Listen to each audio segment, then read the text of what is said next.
webinar series from Science Bridge. My name is Martina Ścibiorek, and today I'm excited because I'll be interviewing Dr. Noxolo Gqada, who is a medical doctor, but she's also co-founder of Ingress Healthcare, and she's a committed healthcare professional. And yes, welcome, Doctor. Thanks, Martina. Thanks so much for having me. Excited to be here. I've been watching the series and I'm looking forward to what we're going to indulge in today. Well, thank you so much for agreeing to have this interview. I think that you have a lot of inspirational messages for our viewers because your career growth is amazing and you're also a medical professional, but you're interested in health tech. So can you please tell us what you're doing actually? Yeah, thanks. I graduated, a couple of years ago as a medical doctor. And in South Africa, part of our training is to work across the country. We do a 2-year internship, followed by a 1-year community service. And during that time, I was, traveling in the country and working in communities that were very different. And it was very apparent to me that there were a lot of issues in the healthcare system, and South Africa was really still struggling with health inequity. During that time, I ended up doing a postgraduate in emergency medicine, really because I enjoy systems and algorithms and working in a team. And, the emergency room is all about the morale, to be honest, and that was great. I came back to Cape Town. I continued in the emergency room. But it was at that point, after working in the Northwest, which is very rural and being very well aware of the inequity, and coming back to the Western Cape, which again we know is very different in terms of resources, it was just very apparent to me that there was such a divide in the country, and I wanted to be part of the solution. Working as a medical doctor made me feel like a cog in a very broken wheel. So it was at that time that I was also thinking about really looking into business and healthcare management, really trying to understand, who are the people driving healthcare besides just the doctors? Because at that point, we really are making a microscopic impact. So I teamed up with a colleague, Jason MacArthur. We studied together at med school. And at that time, he had already had an idea of starting a healthcare startup really aimed at getting doctors to work in the private sector. Because once doctors are able to establish themselves in the private sector, we're able to reduce the cost of healthcare and increase accessibility of healthcare. So that's what I've been doing for the last 18 months, really. I've been co-founder of that. I was also previously the COO of the company. And it's been an incredible experience to step out of clinical practice and learn about business and systems and healthcare management. And that's particularly where my interest lies. So you're still practicing, but you're building your own company. Yeah, initially that's how it started. I was very much part-time initially, still doing emergency medicine shifts and then rushing to Ingress. But after a couple of months, about 6 months of doing so, it became really difficult to do both diligently. And I really realized my heart was set in having a seat at the table, starting my own thing, and being part of a small team with a very big goal. And so just about a year now, I've not been a clinical practitioner per se. My family still keeps me practicing because as families do. But I must say, Martina, for the last year, I haven't been, working in my own practice. And that has been the biggest sort of journey in my career. So when you were in medical school, you learned a lot about treating your own patients, but now you are relearning new skills. So how is that growth for you? What you're experiencing? Yeah, it's been definitely challenging. But what I've learned is, I think particularly, and you will know having studied in the science field, and for myself in health science, we're always taught to think, I guess, very structured, very critical. And although it's in a very different setting where it's about, clinical assessments, pathology, understanding, personal information and healthcare data, it's been very encouraging to see how one can take that way of thinking and apply it to something different. So although, yes, I've really got very limited experience out of Ingress Healthcare in marketing and HR and, web design, UI, UX, those aren't things we're taught in medical school. But in medical school, we are taught how to reason critically, how to work in teams, and really how to be effective leaders. And those are the skills, that I feel have been able to really help me establish a new career. We take for granted how much we have learned from the science, and just to be able to apply it differently has been a journey, but one that I'm still enjoying. And I think that has really pushed me personally in terms of my professional growth and personal growth. Well, I think also having background as a trained medical professional, you have actually advantage over people who just decide to go to the healthcare startups and just do it because they feel there is a need, while you have hands-on experience, so you know what is the actual need in the field. Exactly. I think the best experience is one's lived experience. I understand the problems in healthcare because I have lived them. I understand the problems as a doctor. I understand the problems as a patient. I get to be both. I myself have been a patient, and I've seen different types of patient in the private sector and the public sector. So I definitely think it's an advantage to really understand the problem if we want to be the ones to create an effective solution. There must be a really authentic and deep understanding of what the real problems are, microscopically and macroscopically. So we touched upon it a bit earlier. How did your family react to slight change in your career path? Were they shocked because you decided to study for many years to become a medical doctor? Now you are a businesswoman. So how did your family react to that? Yeah, so very interesting. Like I was telling you earlier, my father was in the same job for 30 years. So I think, naturally when a family puts their daughter through medical school, 6 years, it's grueling and financially very taxing, they're reassured by the stability. But now you find there are young people, and like myself in the last in the last year, I've had 3, sort of different jobs, from locuming to practice to now Ingress Healthcare, and now looking to do something different. I think it was definitely a bit of a shock. I think both culturally, and I think just, as a parent wanting the ideal, stable medical doctor journey. But I must say, I think having their support and sort of just, realization that the best thing we have on us is our youth and our excitement. And, as much as I personally struggled through the challenges of working as a young doctor in very limited resources, I think my family was able to see that. I think, every call, every extended shift, they were on the front line of having to support me through it. So I think they also have a very close understanding and deep understanding of why I want to do what I'm doing. But yeah, I think as a young doctor, the questions we're always asked are, what are you doing? Are you specializing? And it's taken a lot of self-understanding to say, yes, I'm specializing, but in something very different. I'm not specializing to be a pediatrician and a neurologist, and all those things are definitely important.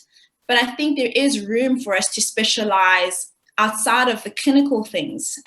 So instead of doing like a master's in medicine, clinicians have an option to do masters in public health or masters in healthcare management or a master's in business. And those are all the avenues that are previously not really made known to us. But I think as I start to do my own research and engage my family in those things, everyone starts to rally around you and your ideals and your purpose. So it's not as lonely as it may come across. I'm trying to take the road less traveled. No, definitely. And to try to take the road less traveled, where did you actually look for resources to build from the ground up the health tech startup?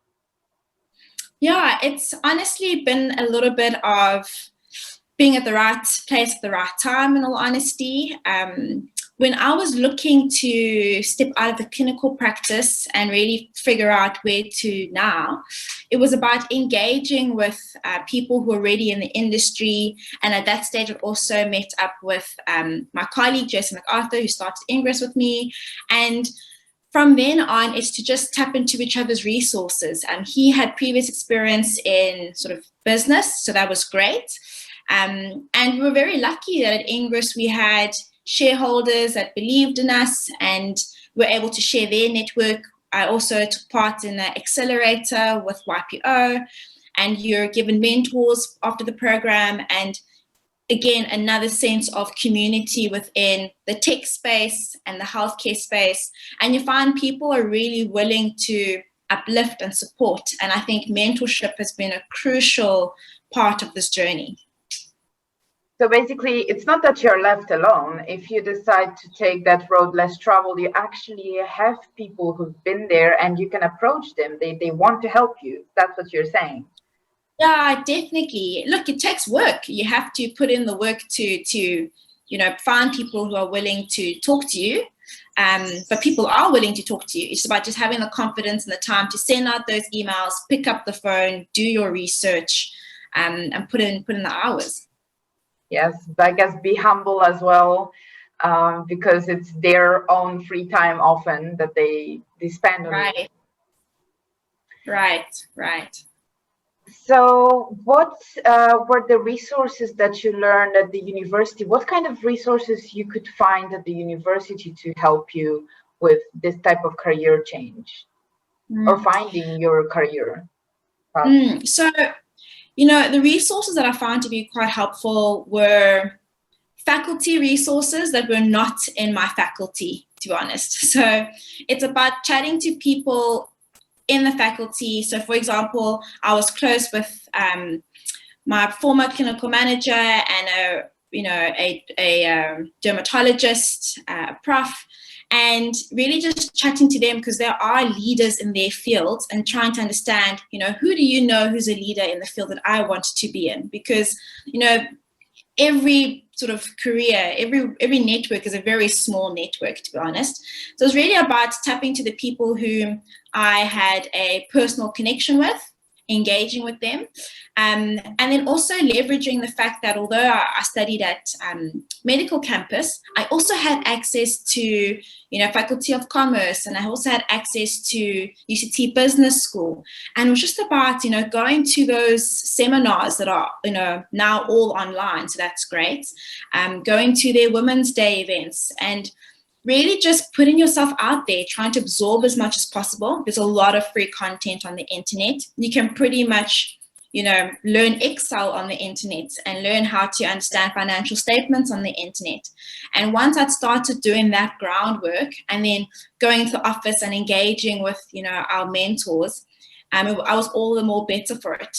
I do think, however, with selecting your resources, again, you just have to, commit to pushing through all the noise, but there are some really good gems on the internet. And yeah, just emailing people with the bat after, scouring through some LinkedIn profiles and finding some mutual connections and interests. And yeah, that's really been very fruitful for me personally. And do you think that the country, South Africa, has the room for everybody actually to build their nice career paths, or do you have to migrate abroad to find what you want? Yeah, I think it depends on the industry you're doing.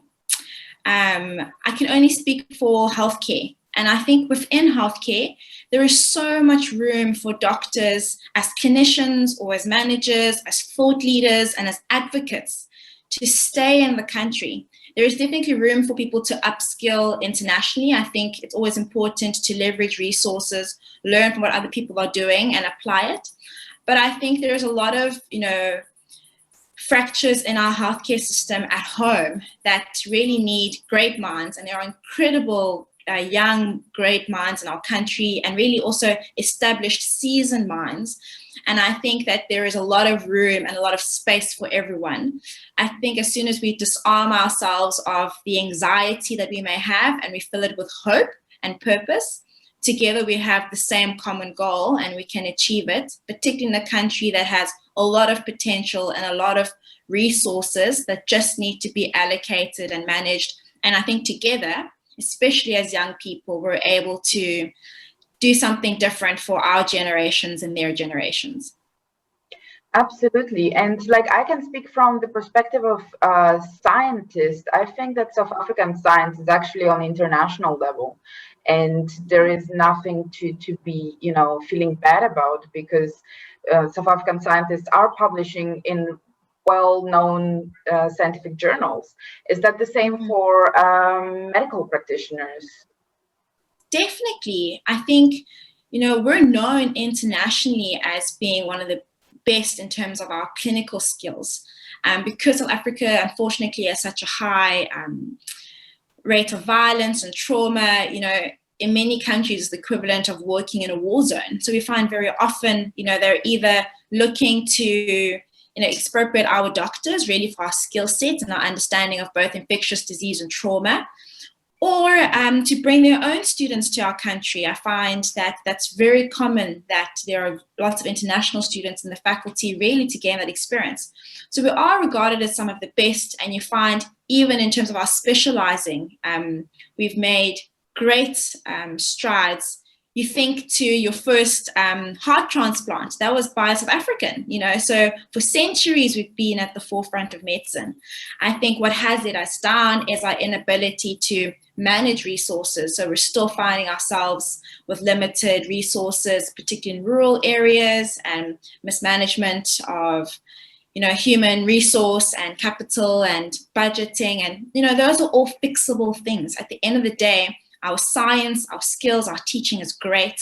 We just need to work together in order to work on our advocacy and our healthcare leadership and management. And I think once clinicians, enable that to be part of their work, that it's just not about the bedside, I think we'll then, have the home run and we'll have it all, because we're already on the global stage. We just need to polish it up. Yes, I think we need more people like you to know how to also do that business side of medicine and actually manage it properly. So if you are watching this and you want to learn more, you should definitely tap into your potential in business management aside from being a medical professional.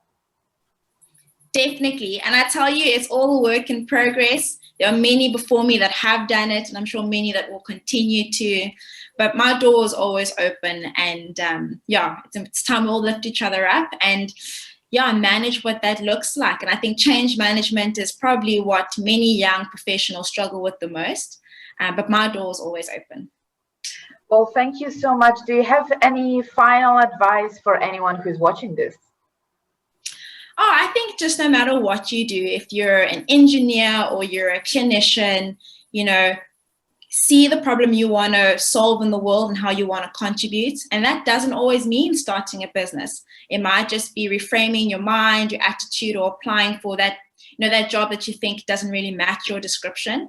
It does if that's what you're committed to. And I think very often, we worry about being hired and not deviating from your degree per se. And I think that's something as science students we need to be more forgiving for. I'm always encouraged by the commerce students and the Bachelor of Arts students who are always so diverse and agile and can really be fluid. So really just encouraging all the guys in sciences to be fluid, trust yourselves, and consider what you want to do with this one precious life that you have. Well, thank you so much. I think that it was amazingly inspiring conversation. I feel inspired to continue my work, and I hope that our viewers feel the same. So thank you so much for your time today. Thank you, and thank you for Science Bridge. We need it, so keep going, and thanks for having me again.